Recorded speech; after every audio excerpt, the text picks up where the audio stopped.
तो फाइनली अब हम बात करते हैं सबसे लास्ट डिवीज़न मेंस फिजिक के बारे में। ये एक ऐसा डिवीज़न था जिसका रिजल्ट शायद सबसे ज़्यादा इंटरेस्टिंग और बिल्कुल अनएक्सपेक्टेड था। इस बार के विनर जो हुए हैं किसी ने सोचा नहीं था, लेकिन सब चाहते थे कि यही जीत जाए और बिल्कुल वही रिजल्ट हुआ है। इस बार का जो चैंपियन रहा है वो बिल्कुल अनप्रेडिक्टेबल था, क्योंकि इस बार इनकी कोई उम्मीद ही नहीं लगाई जा रही थी कि ये भी कभी मेन फिजिक बन सकते हैं। तो इस बार के चैंपियन रहे हैं रायन टेरी। शायद ये बिल्कुल सबके फ़ैन फेवरेट रहते थे हमेशा ही, लेकिन कभी ओलंपिया जीत नहीं पाते थे। और इस बार किसी ने सोचा नहीं था कि जब रायन टेरी जीतेंगे तो वो इस साल जीत जाते हैं।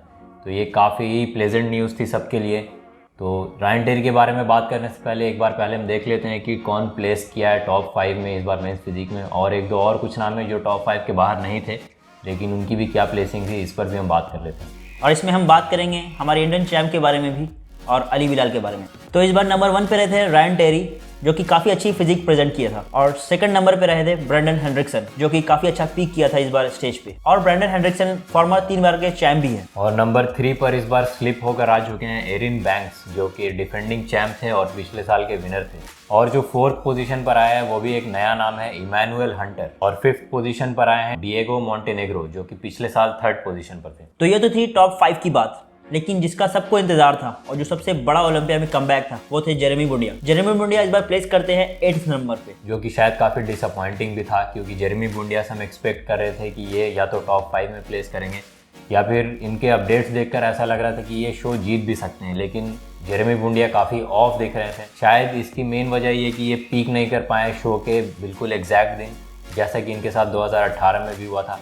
शो से 1-2 दिन पहले ये काफ़ी ज़्यादा फॉर्म में दिख रहे थे, बिल्कुल श्रेडेड और लीन, लेकिन जस्ट गलत टाइमिंग की वजह से ये अगले दिन पीक नहीं कर पाए और शो वाले दिन ये काफ़ी ऑफ और काफ़ी फ्लैट दिख रहे थे स्टेज पर। और जिसका हम सब इंडियंस वेट कर रहे थे, और वेट करना काफ़ी लंबा हो गया, क्योंकि अली बिलाल और भुवन चौहान के बारे में जो राइवलरी चल रही थी वो दूर दूर तक एक दूसरे से कहीं मैच ही नहीं की, क्योंकि भुवन चौहान कहीं काउंट भी नहीं हुए, क्योंकि 16 नंबर के बाद तो ओलंपिया में काउंटिंग भी बंद हो जाती है। तो पता नहीं वो किस जगह पे प्लेस हुए, वो तो आने वाले टाइम में पता चल जाएगा, वहाँ आपके साथ शेयर करेंगे कि उनका क्या प्लेसिंग आई थी। लेकिन भुवन चौहान काफ़ी ऑफ आए थे एज एक्सपेक्टेड, क्योंकि इंडिया में खेल और फॉरेन में जाके बड़े एथलीट्स के सामने प्रेजेंट होना काफ़ी अलग चीज़ है। तो शेरू क्लासिक में हो सकता है ये पिक करे या अच्छे दिखे, या फिर वहाँ अली बिलाल को भी हरा दे, लेकिन बाहर में ऐसा बिल्कुल नहीं होता है। और same result disappointing Ali Bilal के साथ भी था, ये भी टॉप 15 के बाहर थे। तो दोनों इंडियन ऑडियंस के बीच फेमस एथलीट अली बिलाल और भुवन चौहान ये टॉप 15 में नहीं आए, तो इनके बीच की बैटल उतनी ज़्यादा इंटेंस हमें देखने को भी नहीं मिली इस बार स्टेज पर। और ये दोनों दिखेंगे शेरू क्लासिक मुंबई में बहुत ही जल्द, और देखते हैं वहाँ ये क्या प्लेस करते हैं। तो आइए अब हम बात करते हैं मेन टॉप 2 एथलीट्स के बारे में। इस बार कुछ ऐसा देखने को मिला जो काफ़ी अनएक्सपेक्टेड था। जब ये सारे कॉल आउट्स चल रहे थे, उसमें पहले कॉल आउट में रायन टेरी और ब्रेंडन हेंड्रिक्सन को जजेस अलग कर देते हैं और स्टेज से वापस कर देते हैं, मतलब वापस स्टेज से बाहर नहीं करते, इन्हें टॉप 2 में सिलेक्ट कर लेते हैं। और ये दोनों काफ़ी खुश हो जाते हैं। आप साफ इस वीडियो में देख सकते हैं कि इन्हें सब पता चल चुका था और सारी ऑडियंस को पता चल रहा था कि नंबर 1 या 2 ये इन दोनों में से ही कोई आने वाला है।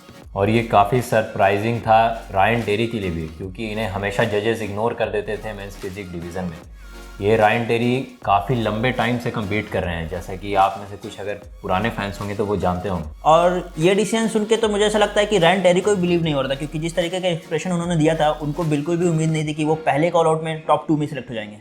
रायन टेरी आज से नहीं, लेकिन लगभग 8-9 साल से स्ट्रगल कर रहे हैं मेंस फिजिक डिवीज़न में इसे जीतने के लिए, और हमेशा इन्हें जजेस से इग्नोरेंसी मिली है। 2015 में रायन टेरी 4th पोजीशन पर आए थे। 2016 में कुछ उम्मीद बनी थी जब ये रनर अप रहे थे, और लेकिन फिर से इन्हें इग्नोर कर दिया गया 2017 में, जब इन्हें बिल्कुल 6th पोजीशन पर सेंड कर दिया गया। लेकिन जब ये 6th आए थे उस टाइम भी इनकी फिजिक काफ़ी ज़्यादा प्लेजेंट थी और फैन फॉलोइंग इनकी इसी टाइम से बढ़ चुकी थी, क्योंकि ये बाकी एथलीट्स की तरह साइज गेम नहीं खेल रहे थे और सिर्फ कंडीशनिंग पर ध्यान दे रहे थे। और मेंस फिजिक डिवीज़न बाकी डिवीज़न से अलग ही इस बेसिस पर होती है कि एक अचीवेबल और प्लेजेंट बॉडी हो, ना कि सिर्फ साइज गेम यहाँ भी खेला जाए।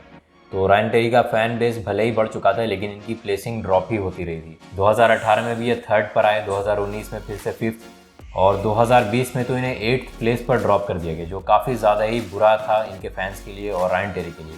रायन टेरी फाइनली 2021 में अपनी लो प्लेसिंग के चलते 1 साल ऑफ ले लेते हैं, और शायद ये दोबारा कम्पीट करने के लिए सोचते हैं कि इन्हें कम्पीट करना चाहिए या भी नहीं। लेकिन ये 2022 में वापस आते हैं और फिर से डिसअपॉइंटिंग रिजल्ट, ये 7th आते हैं। लेकिन जैसा कि सारे एथलीट को कहा था कि वो कमबैक कभी ना कभी जरूर करता, और रायन टेरी से अच्छा कमबैक किसी ने नहीं किया, क्योंकि पिछले साल ये 7th पोजीशन पे आए थे और इस साल सीधा नंबर 1। तो रायन टेरी एक अच्छा डेफिनेशन है हार्ड वर्क का और कंसिस्टेंट रहने का, कि अगर ये कंसिस्टेंट इतने ज़्यादा कंसिस्टेंट थे कि इन्होंने आर्ट प्लेसिंग को भी नहीं छोड़ा। और ये ओलंपिया के काफ़ी अच्छा डिसीजन था कि रायन टेरी को इस साल विनर बनाना, क्योंकि मेन फिजिक बिल्कुल ही बड़ी होती जा रही थी। सारे एथलीट्स काफ़ी ग्रो करने लगे थे, काफ़ी बड़े दिखने लगे थे, जिसमें सारे एथलीट साइज गेम खेल रहे थे। वहीं रायन टेरी अकेले एक ऐसे एथलीट थे जो कंडीशनिंग पे काफ़ी ध्यान रखते थे। तो ये काफ़ी अच्छा एक मैसेज जाता है मेन फिजिक के डिवीज़न को भी कि इनका फ्यूचर क्या होने वाला आगे चल के। और ये हमने अपने मेंस फिजिक के प्रेडिक्शन वाली वीडियो में भी कहा था कि रायन टेरी ही अकेले ऐसे एथलीट है जो इस डिवीज़न को सबसे अच्छा रिप्रेजेंट कर सकते हैं, क्योंकि इनकी बॉडी बिल्कुल सूट करती है मेंस फिजिक के लिए, ना कि बाकी एथलीट्स जो कि ऐसे लगते हैं कि अपर बॉडी क्लासिक फिजिक की हो चुकी है और लोअर बॉडी सिर्फ मेंस फिजिक की बची है।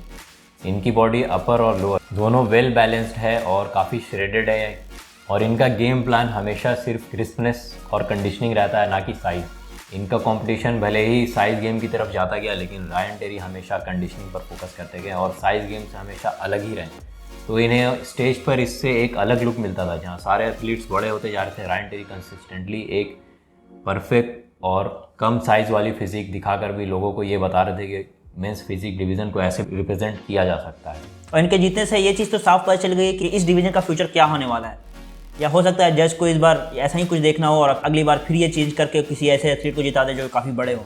लेकिन इस साल का डिसीजन जो भी था काफ़ी अच्छा था और मेन फिजिक काफ़ी डिजर्विंग करते थे रायन टेरी जीतना। और जजेस के लिए भी ये काफ़ी ज़्यादा ही अप्रिशिएट करने वाली बात है कि जजेस ने एक ऐसी फिजिक को रिप्रेजेंट किया जो फैंस भी चाहते थे कि मेंस फिजिक का विनर ऐसा हो, ना कि मास मॉन्स्टर्स आ जाएं इस डिवीज़न में भी।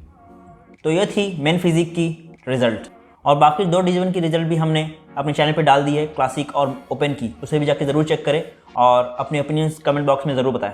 तब तक के लिए stay tune with call of games.